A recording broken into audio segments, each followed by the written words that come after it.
beautiful British Columbia. We're suiting up for a discussion on motorcycle journalism. See, I'm back in my hometown on the exact bike I got my license on. Seems like a good time to reflect on what motorcycling has become. Bullshit. It's become total bullshit. Woo! Now, of course, the riding is as good as ever. I mean, man, I love it out here. But I'd be lying if I said the motorcycle industry hasn't got me a little bit down. And that's because journalists will start here with a legitimate question. Is the DRZ 400 a good bike? Should you buy one? Are dual sports better than ADVs? And some sexy premise like that. Is this my quickest path out of the frame? But they'll end here with a pretty view and crappy music to distract from the fact that they're not actually telling you anything. When it comes to which is better, we'd have to say that both motorcycles are well built and exceptionally fun. Somewhere in the middle of these reviews, they're gonna use the motorcycle in an entirely conventional way and tell you that they're putting it through its paces or pushing it to the limit. Yeah, gross. I mean, any journalist caught using either of those two phrases should be shot. Of course, it's okay that we do not ride like Rossi, because press launches involve a surprising amount of time not riding motorcycles. What really happens is we get flown to exotic locations, put up in fine hotels, fed, watered, socialized, and handed a press kit. Thank you. Then we go for a ride on the bandwagon. All aboard, stick to the route, follow the leader. Make sure to notice all the fine points that we've crammed into your head over the last 24 hours. Because when you are jet-lagged and hungover and forced to sit through a 3-hour pre-ride presentation, this is all you're gonna see. You'll notice what you're supposed to. Indoctrination goes down really easy between mouthfuls of free food and washes of craft beer. And then before you know it, you look up and you're railroaded. You're stuck thinking precisely along the lines that Honda wants you to think. Or how Suzuki, or BMW, or Triumph, or Yamaha, or Kawasaki want you to think. I mean, that's why I chose to do this video on my dad's old bike. I did not want anybody thinking that these thoughts were brought on by a particular manufacturer, because they all do the very schmoozy press launches. And why not? I mean, if I could buy the favor of an entire industry on air miles, I'd do it too. Now, that's just good business. The result is 20-something articles that all say the same thing. They're shot in the same locations, on the same roads, and oftentimes they use the same footage and phrases. All right, that was a little bit cold.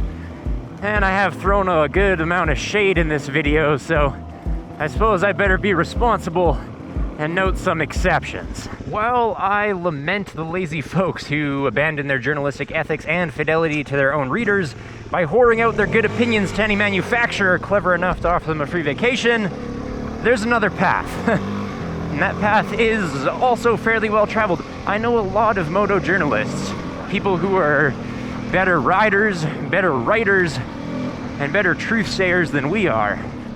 And these guys, I mean, they are doing really honest and awesome things within this broken system that I've been describing. I mean, these are people who, I mean, they can take a free meal and still be kind of honest about the company that paid for it. And that's really cool. Whoa. FortNine is not the beacon of truth out here. Now, there have been braver folks than us casting light on this stuff for years. And we're just trying to ride in it. We're just trying to ride in that light. So, in the spirit of draining the swamp, well, let me come clean on my own methods. FortNine is an off-the-beaten-path kind of channel. I mean, we've heard lots of stories of moto journalists getting flown to South Africa, or launches where everyone gets a free haircut and $300 to gamble in the casino because somehow that helps convey the identity and culture of the motorcycle in question. But we've never actually been invited to a press launch. Not even once. I'd love to think that we fly under the radar because we're too opinionated or too harsh or too prone to damaging motorcycles. Shit. But the truth is that we're just too small. I mean, FortNine is an obscure little channel that gets buried under snow for 6 months every year. It makes total sense that the manufacturers want to choose to invite those with a larger influence than ours. That makes sense. So, we get to take the back door into the glorious inner temple of motorcycle journalism. Usually that means we simply buy the stuff that we want to review. It is very expensive, but at least we get to use the gear however we want. Now, when we can't afford to buy something that we want to review, i.e. motorcycles, and then we have to borrow it from the little domestic press fleets. Now, as far as I know, it is possible to get Kawasaki, Honda, Suzuki, Yamaha, KTM, BMW, Triumph, Can-Am, and Harley-Davidson press vehicles here in Canada. And they come without all that buttering up bullshit that you get at the main launch events. You can also take them ridiculous places that end in barbed wire fences. Now, my contact's contact information isn't really mine to give away, but if you're half decent at stalking people on the internet, you should be able to make the same friends. And that's just a question of giving a mildly relevant reason for needing a press bike and choosing a week when myself or the other 2 Canadian moto journalists aren't using the same machine. It's that easy to get a press bike in Canada. Of course, you may have to ride to Toronto to pick it up, and as a Montrealer, I'm obliged to say that almost makes the whole career not worth it. Just kidding. I love you, Toronto. Love you, Drake. Anyway, you guys really should get into reviewing motorcycles if you want to. Because honest, average Joe reviewers are a bit of an endangered species in my opinion. We need more of them. You see, every time that I dislike a motorcycle and I end up giving it a negative review, what happens is I risk burning a bridge. It's a burnt out bridge. Almost like I planned it that way. So one day, if I make enough of those, I'm not gonna have a saddle to sit in anymore. I mean, already some manufacturers are getting reluctant to lend FortNine any more bikes. Not that we've actually had someone slam the door on us yet. And in fact, some of the PR teams in Canada are super chill to deal with. At risk of sounding like a suck-up, I'd actually want to say that Kawasaki, KTM, and BMW are amazing to deal with. They want you to use and abuse their bikes, take them to dangerous places. They want to hear your positive and negative feedback. And at the end of it all, they're not going to try to pressure or persuade you into being kind in your final review. It's really awesome.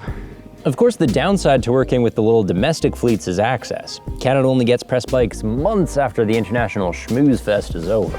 That's why some FortNine reviews are comically late to the game.